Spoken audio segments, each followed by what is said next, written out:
Well, hello, everyone. This is Ron Bush with Ron Bush Consulting Incorporated, and you're listening to Chatting with Ron.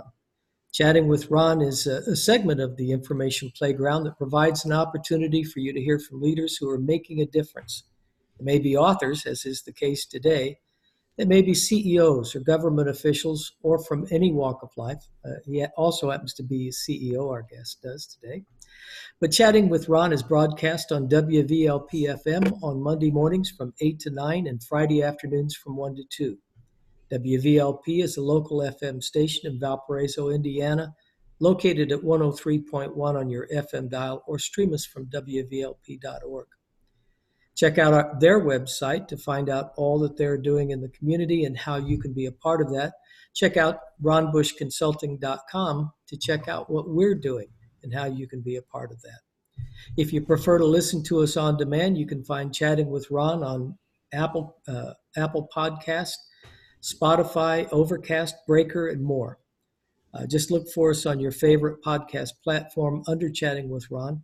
We're hosted through Anchor FM, and if you're wanting to try podcasting yourself, I thoroughly recommend them.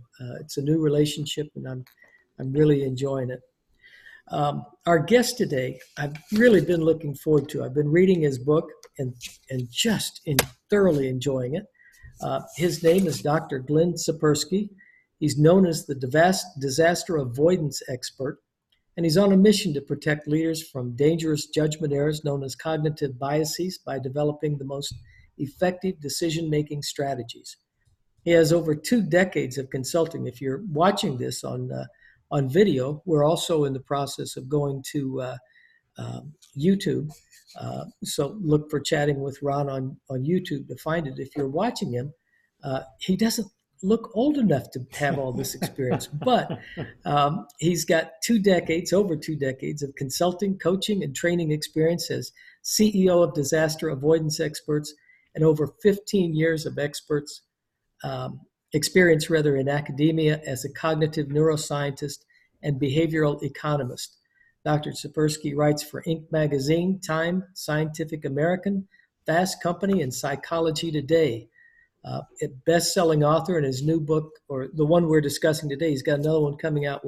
We'll catch at the end of the program. But the one we're talking about today is Never Go With Your Gut: How Pioneering Leaders Make the Best Decisions and Avoid Business Disasters. Welcome, Dr. Tsipursky. Thank you, Ron. I appreciate it, and I appreciate your compliments about my appearance. My parents gave me good genes, for which I'm grateful to them. Oh, they did indeed. So let's get into it. I'm thoroughly enjoying the book. You've got exercises to go with it, and I find them extremely helpful. Let's talk a little bit about how you got to where you are. How did your own background and experience lead to creating this approach to decision making? Because it's different. I mean, we all talk about go with your gut. That's common knowledge or common wisdom. This is the opposite. And common knowledge is very wrong in many cases. And in this one it is as well. But yes, sure, happy to talk about it. So my parents also had that common knowledge of go with your gut, follow your intuition. And they each when they felt they were right, they believed they were right, which is essentially what going with your gut means. You feel you're right, you do it. And unfortunately, they often felt they were right about opposite things. So, and that's often how gut decision making goes wrong. So let's say, my mom liked nice clothing, and she'd buy a $50 sweater and come home. And my dad was kind of a cheapskate, so he'd yell at her and say, no sweater should cost over $20. So they had a lot of these small little conflicts that already as a kid I saw were not very helpful for having a good, healthy, quality relationship. And really, $30 difference really doesn't matter that much anyway. So I already saw that. And they had bigger conflicts as well. The worst time that I remember was with my dad. So he was a real estate agent, and he had a variable salary based on commissions. And there was this one 6-month period where he made a lot of money, but he hid the money from my mom. He told her he made very little money. And he bought an apartment on the side, leased it out to some people, in a couple of years, once she found out, she was very upset. She was very pissed. They had a huge, big blowout fight and actually ended up separating for a while. Mm. So I lived with my mom, and that gave me, I saw my dad rarely. That was pretty hard for me, and that gave me some time to reflect on how terrible, terrible, terrible the decision making of adults can be about financial issues. And so seeing that my parents aren't gods and that they made really bad decisions helped me see that our typical decision making advice in finance is not very good at all. And then I was growing up. So I was born in 81. I came of age around the dot-com boom in 1999 when companies like Webvan, Pets.com, and Boo.com were booming. And just a couple of years later, when I was 21, was the dot-com bust, 2002, when all of these companies went bankrupt. Hmm. Billions and billions and billions down the drain. Lots of people lost their life savings. And the people who were the heroes in the Wall Street Journal and the in 1999, tech leaders who were partying like it's 1999 for those who remember that Prince song, they were now the zeros. They just, a couple of years later, they were in the Wall Street Journal for all the wrong reasons. Right. And yeah, so that was kind of one. And even worse were the Enron, WorldCom, and Tyco and similar financial accounting scandals around that time when Bernie Ebbers and all the other leaders used fraudulent accounting to hide their losses from the dot-com bust. Now, Hmm. that was horrible decision making. They only staved off the inevitable by a year or two, and then they were in the front pages of the Wall Street Journal in handcuffs, and going to jail for a long time. The tech leaders made bad decisions, not in a malicious way. They thought they were doing the right thing, they actually did the wrong thing. But Bernie Ebbers and so on, they knew they were doing the wrong thing. And it was so bad for them. I mean, they threw their whole careers down the drain for what, one or two more years of bonuses? That money didn't matter. That's not what it was about. We could talk later what it was about from my research on this topic, but that wasn't what it was about. They clearly made horrible decisions. So I saw that the heroes of decision making in the titans of industry were also the ones who, in the Wall Street Journal in 1999 would also be the ones who would be the losers, the worst, the failures of decision making. So that made it more clear to me that it wasn't only my parents, that it was pretty much everyone who was Yeah. following bad decision making strategies. And if you look, and it applies across all industries. So if you look at there was a research study done by Paul Carroll and Chung Kamui of the large companies that went bankrupt from 1981 to 2007, so before the financial crisis of 2008. And what they found was that there were 423 companies that went bankrupt that had revenues of over 500 million per year. And they found that of these companies, 46% of the companies, their bankruptcy could be attributed purely to horrendous decision making. Really bad, terrible decision making was the reason for their failure. So, for example, Polaroid was a classic example. They were looking at what was happening with the digital camera industry in 1999. Remember Polaroid? Shake it like a Polaroid picture. For those who remember that, maybe that ages me. But anyway, so they were looking at the digital camera growth, and they thought that, well, hey, they analyzed the bottom line. They saw that if they went into digital camera, their margins would be 38%, but their current film profit margins were 60%. So they decided to stick with film and not go into digital cameras. Well, you know what? They discovered that 60% of nothing is still nothing. And they went bankrupt in 2001. By contrast, Fujifilm also was facing that exact same situation. It was facing the digital camera growth in the early 1990s, but they saw that digital cameras, they were less profitable than film, but they were the future. And so they squeezed the maximum profit out of their film and invested into digital, and they made the right decisions. So these are the kinds of decisions that make or break companies.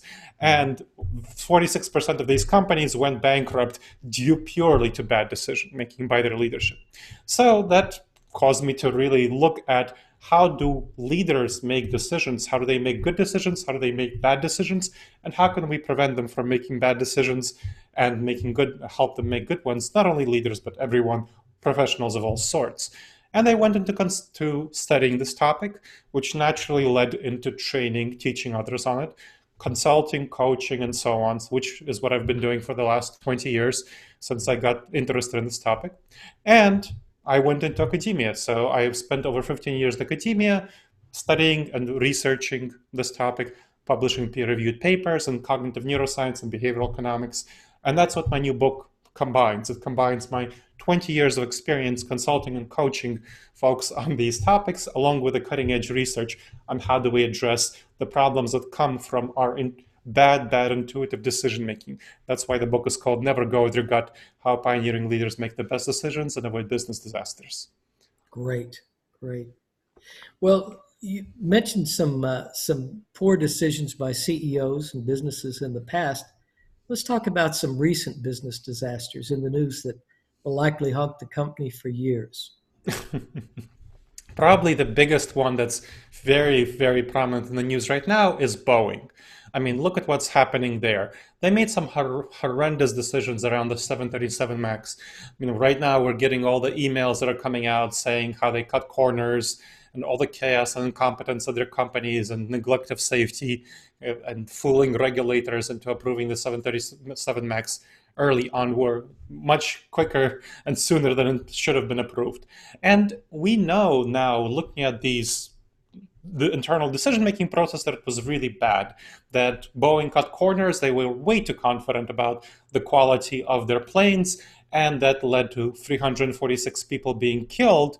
And of course, even once the first plane went down, Boeing was very resistant to doing anything, any serious investigation, which is why eventually the second plane went down. Even at that point, Boeing was very reluctant to ground its planes. It had to be forced by aviation authorities around the world to ground its planes, as opposed to doing that voluntarily, which it really should have done after the first plane when it discovered that, hey, there was an actual malfunction that was causing things to go wrong. And look at how much money Boeing lost right now. I mean, 346 lives, that's terrible. And right now, at the same time, looking at the financial impact, because it's what companies look at, care about, Boeing has lost over 26 million in market billion. That's a B, not an M. 26 billion market capitalization. Direct charges, just direct costs of over 10 billion. So again, 10 billion. Market cap over 26 billion. And of course, the 10 billion are just so far. There's going to be much, much more costs down the road. And its CEO is fired and other top executives are leaving because of really bad internal decision making. So which we can dive into and the reasons for this decision making. But this is just a classical example of what's happening in terms of bad decision making right now and how it's leading companies into really, really tough positions. It reminds me, and I'd like to explore that just a moment. Yeah. In the 1970s, I can't remember if it was 1970, 1972, Ford made a similar decision. They had a Pinto that, when hit in the rear, the gas tank would explode. People died. Yes. I forget how many, but it seemed like a lot at the time.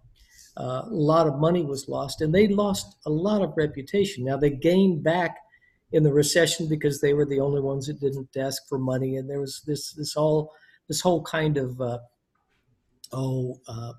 press or propaganda that they've got. They've done a great job advertising, and I guess over 50 years now they've managed to recover it. But at the time, it really hurt them. And at the time, the idea that you would choose, what really hurt them was in the court hearings. It came to light that I forget who was running for it at the time, but they made the conscious decision. It was easier to pay the damages when people died. It was cheaper to pay those than it was to bring all those cars back and fix them so that they wouldn't explode. It sounds to me like we've got almost the same scenario today with Boeing, where you don't have the smoking gun, so to speak, where they've made that conscious decision, but they've made this very short-sighted decision. We're not going to pull those planes in. We're going to put them out there and, I guess hope that everything goes right. I don't know why else you would do that unless you're a believer in chance. Well, Well, I think Why? they are believers in chance, and it's important to draw the difference between Ford and Pinto, where the leadership made a really clear decision to, at the cost of very clear cost of human lives, to Mhm. not fix the cars when they should have fixed the cars. In a similar situation, you can go to the tobacco companies when they very clearly knew that tobacco was causing cancer, as we now know from their internal documentation, and they put out propaganda statements to falsely claim that tobacco wasn't causing cancer. Right. So we have that horrible decision making on the part of tobacco companies. So we know that some businesses really do this stuff maliciously. Some business leaders, and of course, Enron, WorldCom, and Tyco fall into that same category: maliciously bad decision making that causes terrible, grave damage for people. Mhm. Whereas what I see happening with Boeing is not so malicious. What is going on there is one of the cognitive biases that we're talking about here, the neuroscience behind why we make bad gut decisions. They Mhm. weren't maliciously making a deliberate decision, let's put out a crappy plane that will fall, that will crash and hurt people, Right. because that wasn't their mindset. It What their mindset was one of these cognitive biases, the dangerous judgment errors that we all fall into, called the normalcy bias. Now, the normalcy bias refers to the fact that when we look at what is going to happen in the future, we judge it by the immediate past. And we think that the future will look like the immediate past. We don't understand how likely the future is to be disrupted, much more different than the past compared to what we assume it is going to be. So that's the normalcy bias. And what Boeing was looking at was the fact that its history of putting out airplanes, each past model, each new model of its airplane actually proved to be safer than past models. So Mhm. if you look at since the 1970s, each new model they put out had repeatedly less accidents, was more safe than previous models. So it just wasn't in their mindset. They couldn't imagine, literally couldn't imagine, that a new airplane that they put out, their new model, would break this pattern. They had this pattern in mind, and they couldn't imagine any other pattern happening. So they fell into one of these classical dangerous cognitive biases, the dangerous judgment errors that we all make because of what the research in neuroscience shows. That's how our gut is wired. That's how our intuitions are wired. That's how we feel. And our feelings determine about 80 to 90% of our decision making processes. And they just felt that the new plane must be safe, and therefore they can cut corners. So if you feel that way, if your perception is that, hey, this new plane is totally safe, they just ignored, dismissed any information to the contrary, and they cut corners on the approval process because they're like, well, this is just stupid government bureaucracy. Who cares, right? Mhm. We'll screw around with it. We'll just cut some corners, we'll fool them, and then we'll get the approval faster, and everything will be fine. Everyone will be safe, and we'll just be making money. So Mhm. that was their mindset, and that unfortunately mindset is what so many companies fall into in positions of safety, in positions of security. They feel that they will not be the ones who will get into trouble. They feel that, hey, nothing terrible has happened to us in the past, in the recent past, and therefore nothing terrible will happen in the future. I mean, you see stock market bubbles happening. Again, the dot-com boom and bust, the housing bubble in 2008, 2007, the recent IPO bubble where companies like WeWork and Lyft and so on, Mhm. their IPOs were much higher than their actual eventual prices, and WeWork didn't even get to the IPO stage. We Sure. have bubbles happening all the time, and this is the same phenomenon. People imagine that the recent past will indicate what the future is, and they can't imagine that the future will be really disrupted, when sometimes it actually is. Interesting. I remember growing up, there was a philosopher by the name of George Santayana, I think, that said those who do not know their Mm, history are doomed to repeat it, or words yeah. to that effect. Yep. Um, I think there's a time and place for that, but you bring up an excellent point. It doesn't mean that we're going to rightly interpret that, or even that history will affect the future or the present, because we've got technology, we've got all these other things. Let me ask you a question. Are there any times in business decisions when it is entirely right to go with your gut. When you want to trust your gut more is when your gut is when you're in a situation that's similar to what our gut is adapted for. And our gut is adapted for the savanna environment. When we lived in small tribes of 15 to 150 people, and when we were struggling to actually make sure that we were able to get food, that we were able to fight off predators. And it was very important for us at that time to be very tribal. So to focus on the tribe, because we were living as hunters and foragers in tribes of 15 people to 150 people. So as it was very important for us to be tribal, it was very important for us to know our tribal members. So if you know somebody for a long time and they start to act in a weird way and you start to have negative feelings about them, that's when it's time to be a little bit suspicious of what they're proposing to you. So if you have a business collaborator who's been around for a long time and suddenly you feel that their new proposal is off, that's a time to be suspicious. However, you are much less capable of judging people who you don't know than you feel you are. That's just the intuitive situation because of this tribalism. Due to this tribalism, we had to, in the savanna environment, very quickly, very immediately, judge who was part of our tribe or not. Or if we made the wrong judge, if we didn't make a quick enough judgment, we might die. And in that time period, what being in your tribe, being part of your tribe, meant someone who looks like you, who thinks like you, who has your qualities. Now, that sort of judgment is very bad in the modern business environment because it's globalized. You have to work across various demographics in order to succeed, to thrive in business. So to new people, we should not make these judgments and we shouldn't trust our judgments. Now, that's going to seem very weird to people who are hearing this in the podcast because they all the time trust their judgments about new people. They think, well, hey, I can tell who's lying, who's not. No, I'm sorry, you can't.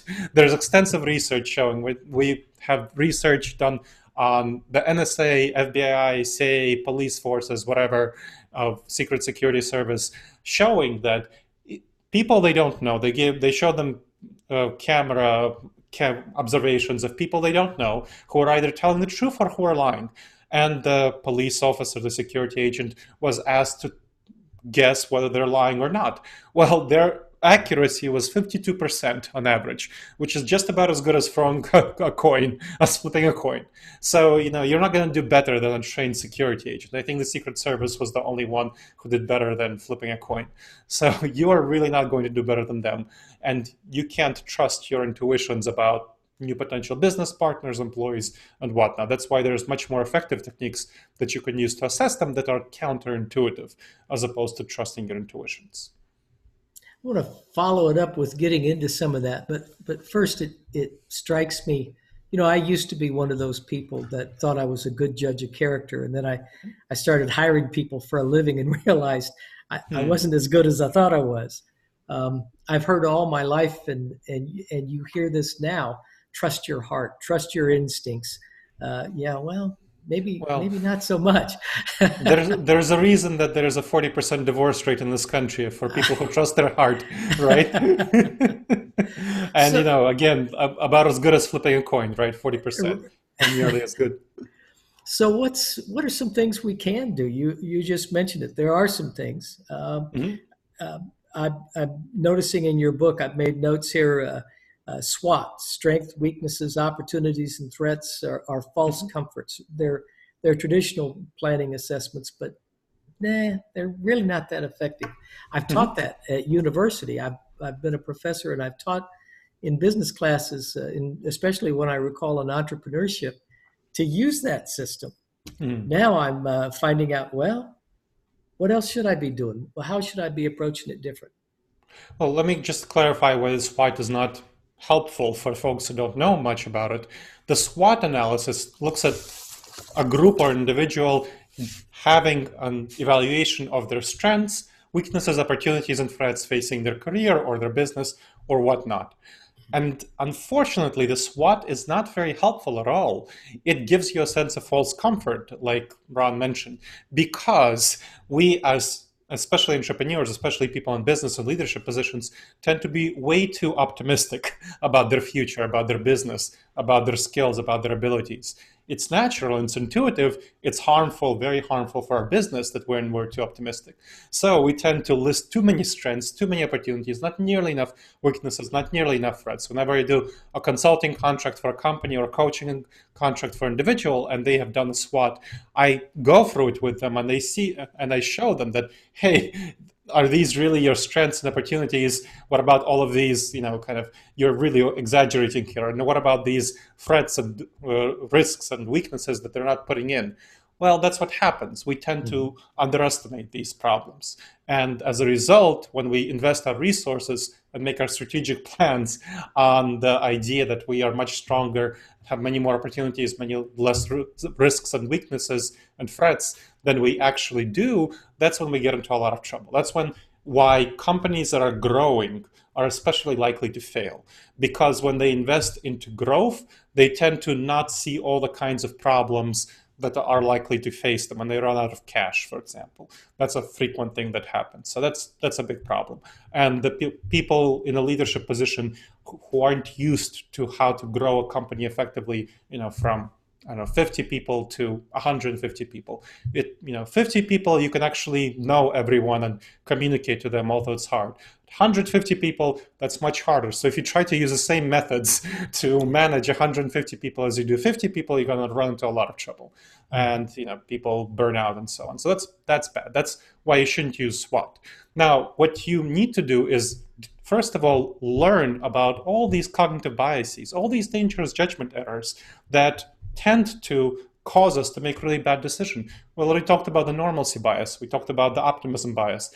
There are over 100 cognitive biases out there that cause us to make really bad decisions. My book, Never Go With Your Gut, How Pioneering Leaders Make the Best Decisions and Avoid Business Disasters, looks at the 30 most dangerous ones and how you can figure out whether you fall into them or you don't, and address them. The chapter 7 has an assessment which shows you the behaviors associated with each specific cognitive bias. So for example, the first question would ask you, hey, when over the last year, how many times, what's the percentage of times when your projects went over time or over budget?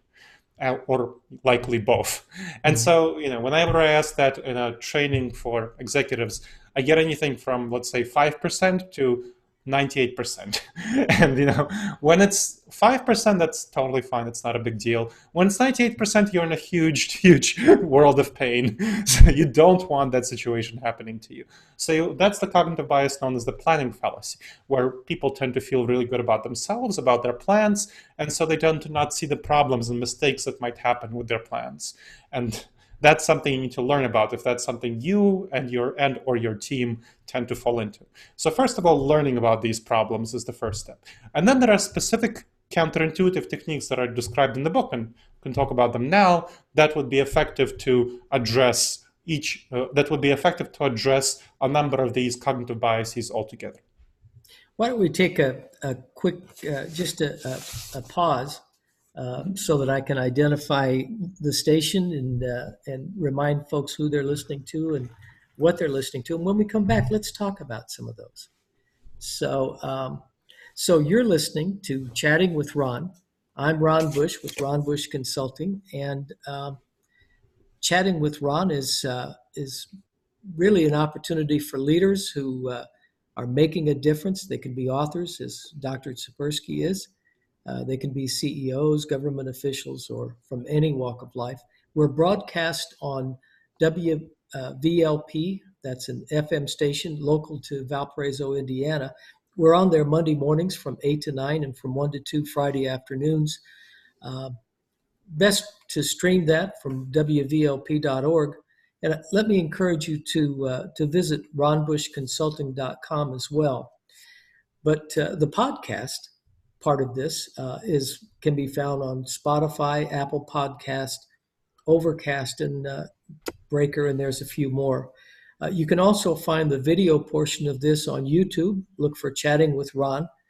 And with that, Dr. Tsipursky, do you have, would you like to provide a way for people, if they have questions or thoughts about this program, for people to get in touch with you, either through email or your website, if you would.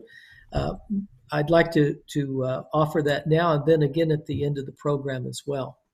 Sounds good. Well, my book, Never Go With Your Gut, How Pioneering Leaders Make the Best Decisions and Avoid Business Disasters, is published by a good traditional business publisher called Career Press.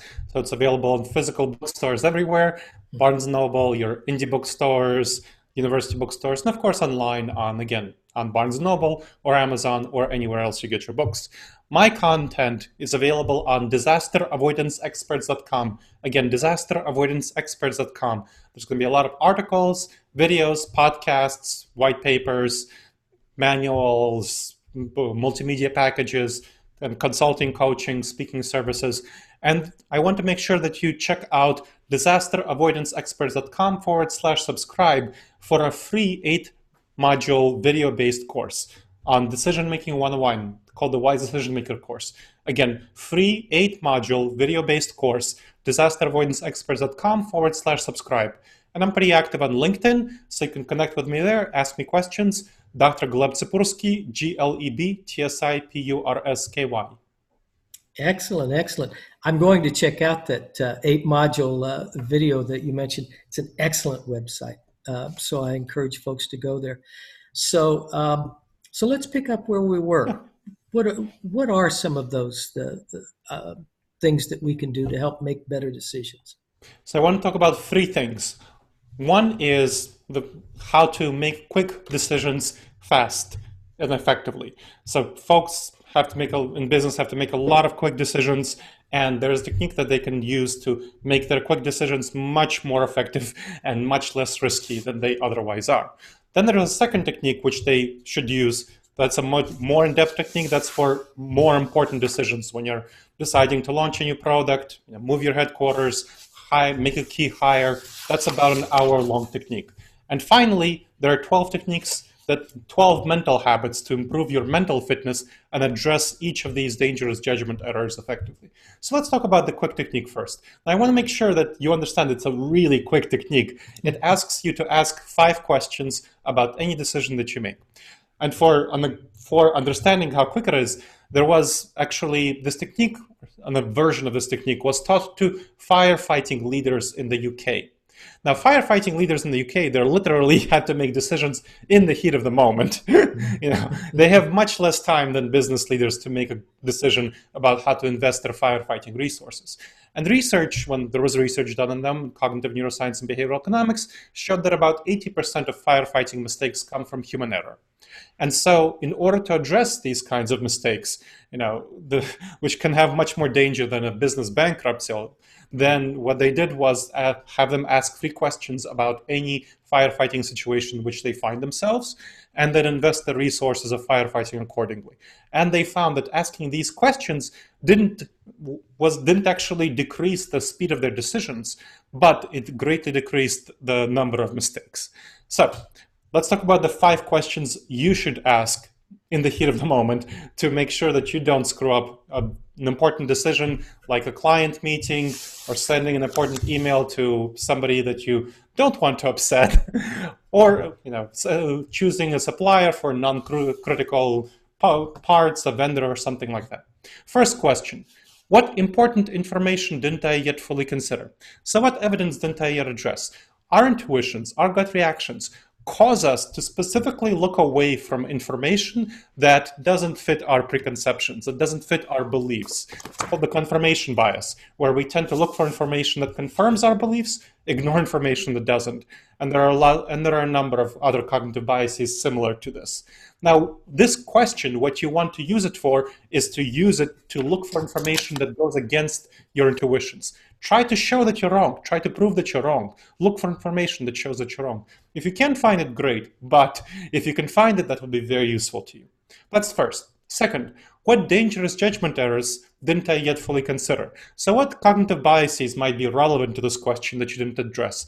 For example, if it's a people-oriented decision about a business partner, there's a number of cognitive biases having to do with tribalism, where we tend to like people because we feel like they belong to our tribe, and that's called the halo effect. So for example, people tall males get ahead much further and faster than shorter males. If you look at the CEOs of Fortune 500 companies, the male CEOs, they're overwhelmingly above 6 feet tall, whereas average male height is 5'8".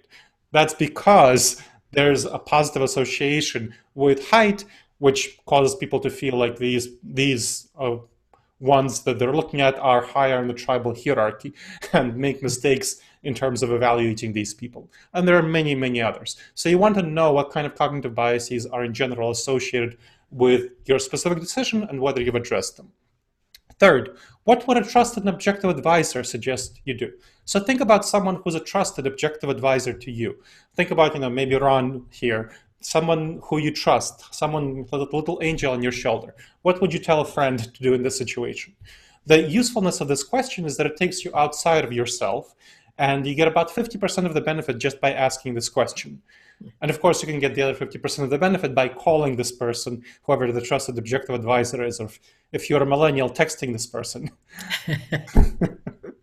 Fourth, how have I considered all the ways? Have I considered all the ways it can fail?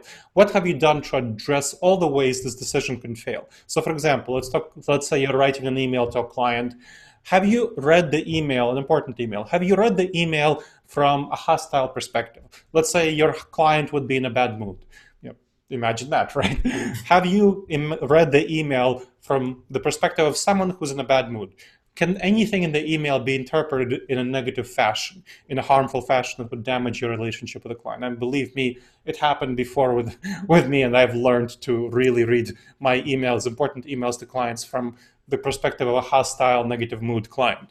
So that's something that you want to avoid. And then imagine all the ways whatever you're doing can fail, and address it in advance. So revise the email to make sure that it contains no ambiguity, and that somebody, even in a negative mood, wouldn't misread it.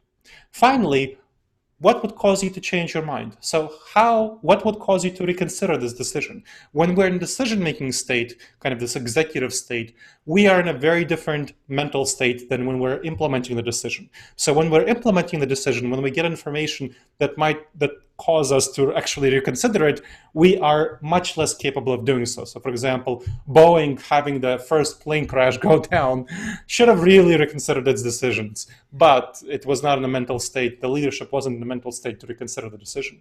So you want to decide in advance what would cause you to change your mind. For example, with the email, let's say if you don't get a response within a week, you will call your client on the phone. That could be a specific chain point where you have that mental reconsideration, revision of the situation. So if you don't have that, then you'll be biting your nails every day, waiting for the client to respond to you and not sure what to do. But if you decide that, hey, I'll leave this alone, and then I'll revisit in a week, call the client, that's a very specific, clear decision-making point. And then you'll be peaceful and just go forward. So those 5 questions, I spent a couple of minutes talking them through.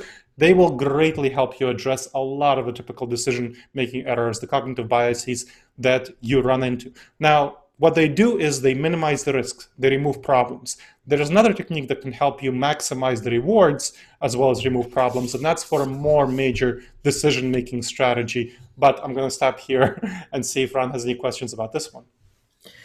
Actually, I appreciate that.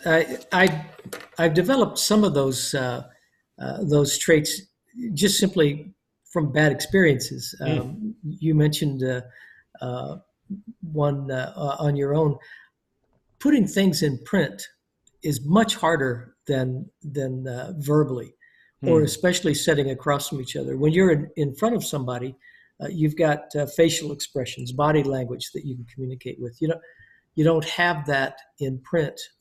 When it's verbal, audio, like many people are listening to this podcast, you at least get voice intonations or laughter and different things that tell you when certain moods are present. You don't have any of that in an email. In an email, you are well, let me just put it this way. Having sent off more than one email and gotten a response that I did not expect, anticipate, nor want, I learned to sit and take much more time reading those emails before I hit send, And often, if I'm questionable, I'll just pick up the phone anyway and say, "Hey, I just sent you an email. This is my point that I'm trying to get." I basically make the email useless, but I don't have those situations anymore where people say, "Oh, I got that guy's email, and I don't know what's wrong with him, and I don't want anything to do with him." So I appreciate that. There's so much wisdom in those 5 questions, and I I didn't take notes quick enough to come back to all of them, but those are excellent. Tell me the name of that again. The name that you gave to the 5 questions, so people Five can find it questions, quickly in the sure. book. It's 5 questions to avoid decision disasters. It's going to be in the beginning of the book, in the introduction, right there. So I'm looking at which page it's going to be on. It's going to be on page something like page 18. 18 and 19, you'll have those questions. Oh no, I'm sorry. It starts on page 16 and then it goes through page 18. So check those Excellent. out. Questions, 5 questions to avoid decision disasters. That's what you want to Excellent. be using. So now let's move on to number 2. Yes, the more in-depth decision-making technique. So this is a technique you want to use for when you have a more thorough decision to make. You want to make a serious decision. First, you want to identify the need for a decision to be made. We already gave some examples of companies like Polaroid that didn't identify the need to switch into digital, or Boeing that didn't identify the need to revisit the Boeing 737 MAX plane. So you want to identify the need for decision to be made. From an individual perspective, when I do coach clients, I often see clients who are in high-level executive positions who are not actually moving along in their company as fast as they should be for a number of reasons, and who aren't taking advantage of an opportunity to move to a different company or start their own business. So who are kind of stuck in their careers, and that's very often a situation for executives where they are not sufficiently thinking about the need to take action and show initiative. So that's an example of from an individual perspective. Second, gather relevant information on this topic from a variety of perspectives, especially people with whom you disagree. You want to make sure that the topic that you're making a decision about, if you're, let's say, switching jobs or launching a new product, let's go with launching a new product. Let's say you're launching a new product. Make sure to gather information not only from your biggest fans, but from all the people that you think will actually buy the product and see what they actually think about the product. Because the early adopters of your product will be very different than the people who are the majority adopters in all likelihood of the product. So that's the second one. Then decide on the goals you want to reach and paint a clear vision of the outcome you want. Now, to give an example of a company that didn't have a clear goal, what the heck was Kmart and Sears doing combining together? They combined 2 struggling retailers, which into a large struggling retailer, which eventually went bankrupt. They didn't have a clear plan. They didn't really do anything to address the problems of both retailers by combining. They just kind of thought bigger is better. It wasn't, and then you see what happened. So have a clear vision, have a clear plan. What do you want if you're launching a new product? What do you want to see happen with this new product? Envision your end ideal buyers who would actually buy the product, why they would buy the product, how they would use it. And of course, then you'd want to think about how you will reach them, all the marketing and so on, how you'll produce the product. So all of these things, have a clear goal of the outcomes that you want to achieve. Then develop the clear decision-making criteria for step 4 out of 8. Develop clear decision-making criteria to evaluate options. So if you're deciding whether you're deciding on a hire, let's say you're trying to hire someone, think about what their salary will be, think about how they will fit the company, what their expertise is, all of these criteria that will inform your decision and how important they are compared to each other. The same thing for your product. If you're launching a new product, think about the various criteria of this product. It can be very well made, but it's more expensive. So how will your target market respond to a higher quality product at a higher price? For example, you want to think about these things because you'll have trade-offs in various ways of making the product and maybe deciding on the target market you want to reach. Then generate viable options that can achieve your goals. So if you're hiring someone, figure out the 5 people that you want to hire. This is one of the biggest problems actually for business leaders, generating viable options. What the research on this topic shows is that they tend to settle very fast for the first available viable option. Now, that's fine for when it's a less important decision. But when it's an important decision, let's say you're making a key hire, or you're deciding on the various features of your product, all of those things will have a very long-lasting impact on your company. So here's where these are the areas where you want to maximize success. And maximizing success means spending more time on the decision-making process and making sure that you have a positive long-term impact coming from this decision going forward, rather than just quickly settling on the first available viable hire and then going forward that way. Not a good idea. Same thing with the features. Let's say supplier for your product, settling on the first viable one. No, you want to choose a number of potential suppliers for the product you want to make, for the various parts, and then choose the best ones. Next, weigh these options and pick the best of the bunch, combining them. So looking at your criteria, how important each of the criteria are, and then comparing your options on each of the criteria and their importance. So, if somebody, let's say, has higher salary demands, but they would be a better fit in your company, what would you value more? You need to decide that. Same thing, we talked about the quality of the product. If the quality of the product is going to be better from this supplier, but the supplier is, let's say, less reliable for some reason, how will you weigh these things off? And you need to make that decision. Then implement the option you choose. Now, implementation has a couple of components. We already talked about one that will be present in the previous one. Think about all the ways that it can fail and how you can address them in advance. So that's something that you want to decide as part of the process. You also want to decide an additional part. What are all the ways this can succeed? So let's say your product launch. What are all the ways that it can succeed? So for example, your product launch can succeed if it has a much wider adoption beyond your initial market.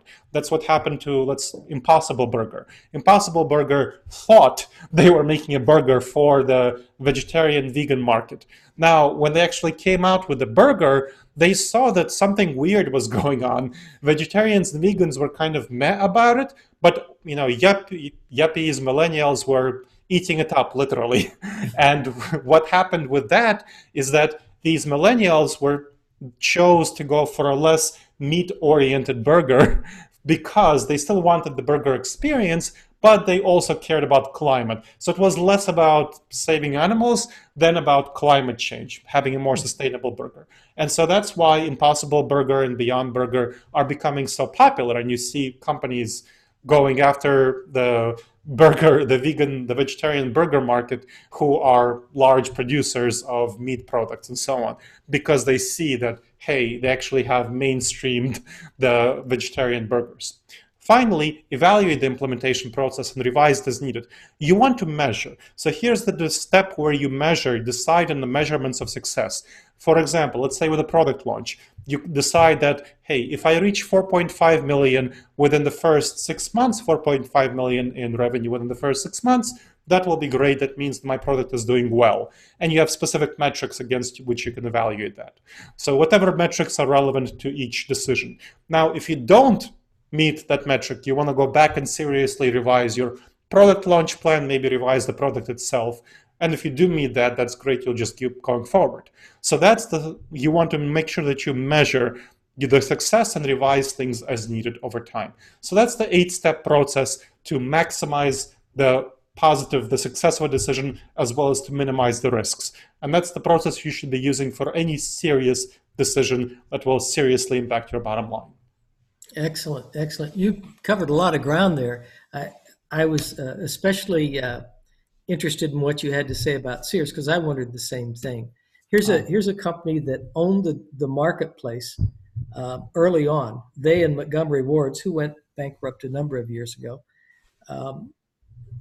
basically were the two ones that took technology in the beginning, the catalog selling, to rural America, and just developed the retail trade like it had never been seen before. Certainly stores had existed, but using using technology to get out into rural America.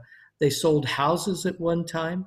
They sold cars at one time. You could buy anything and you could see anything in the Sears catalog. And yet, forgetting all the lessons they learned then using new technology, printing and getting catalogs out, they failed to understand anything about what the internet would mean.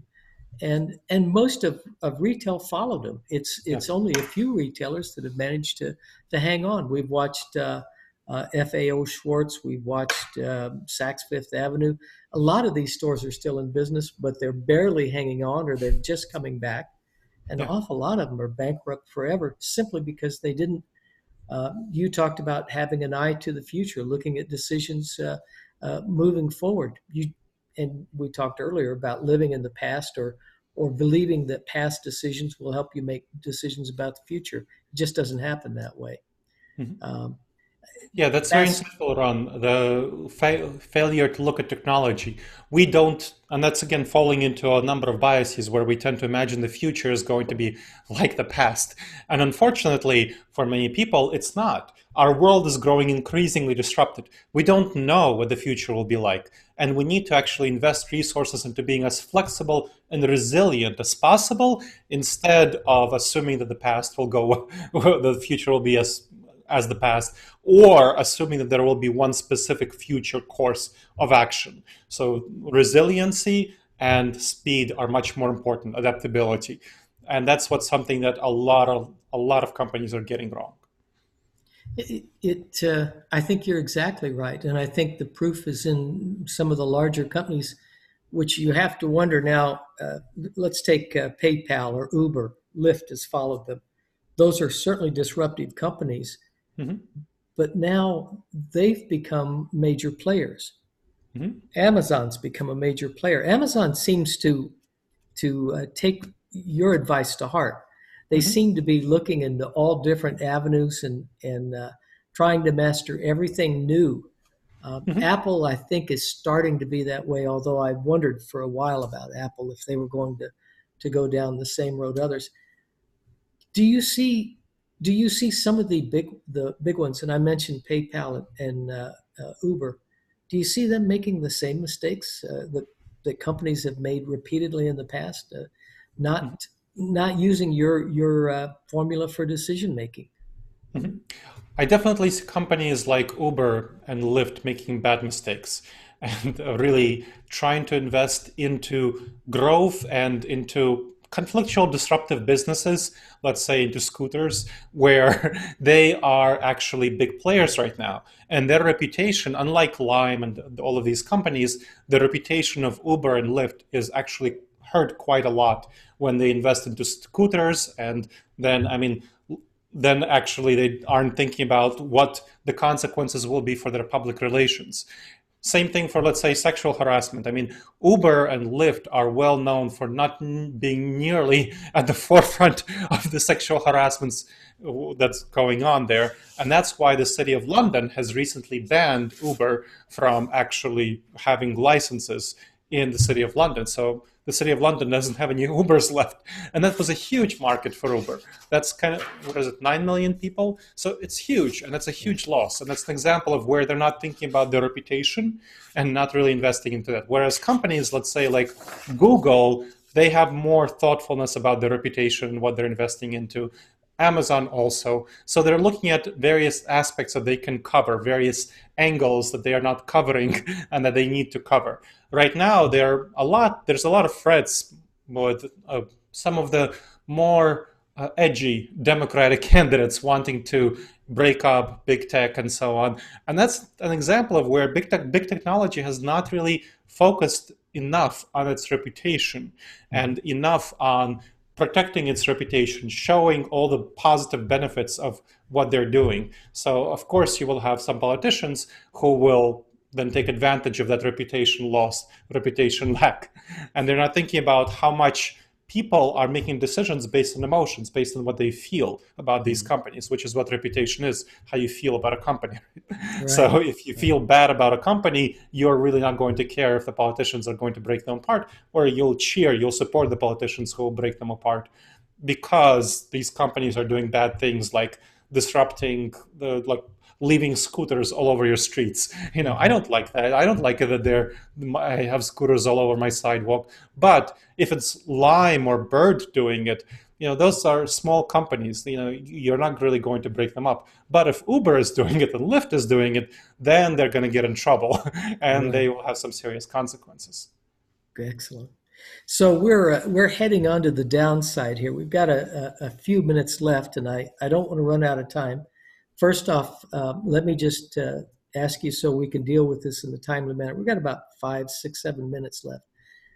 Let's talk first about anything that we've missed in our time today. Any last thoughts? You've also got a new book that'll be coming out in a couple of months, I believe. I'd love to just give a little bit of talk to that, and uh, and then we'll wind up. So let's take about 3 or 4 minutes. Anything that we've missed? Yes, something that we've missed, and I want to make sure that people recognize, is that what you're doing here is you're not simply saying that emotions are bad, gut reactions are bad. It's not what we're talking about. We're talking about retraining yourself, retraining your emotions, retraining your intuitions. The same way that you learned to hopefully avoid that third chocolate chip cookie. You- in I haven't the learned seven, that yet, but thank you. okay, fifth chocolate chip cookie, Ron. In the savanna environment, it was very important for us to eat as much sugar as possible.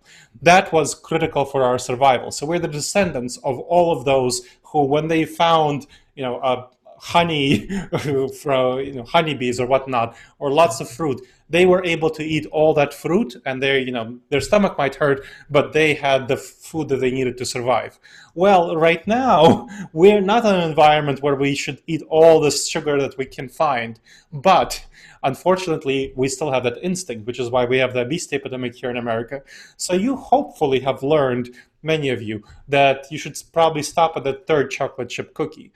Otherwise, your health is going to be bad. So you've learned how to protect your physical fitness, but you haven't learned how to protect your mental fitness. You haven't learned how to change your mental habits. You've learned how to change your eating habits, so some of the physical fitness habits, but you haven't learned how to change your gut reactions, your mental habits, to be adapted to what the future needs, which is we're living in a world that's very different from the savannah. So you need to make sure that you're mentally fit and you use these cutting edge decision making strategies to adapt and survive in the modern world, which will be increasingly disrupted going forward. So using these simple yet counterintuitive techniques is what you need to do to survive and thrive in the future, and make sure that your descendants and make sure that you leave the descendants that you want.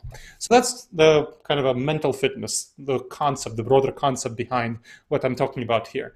And my next book, The Blind Spots Between Us, How to Overcome Unconscious Cognitive Bias and Build Better Relationships, focuses exclusively and specifically on relationships, professional relationships, personal relationships, friendships, civic interactions, whatever. Looking at all of these relationships. Again, we have a lot of problems in how we develop our relationships because of tribalism and a number of other cognitive biases associated with tribalism. So you want to learn about what are all of these cognitive biases, how they cause 40% divorce rates, and how, which people don't notice. I mean, there's a lot of people who, when they divorce, one of the partners who's handed the divorce papers is very surprised when they're handed the divorce papers. You don't want to be in that situation.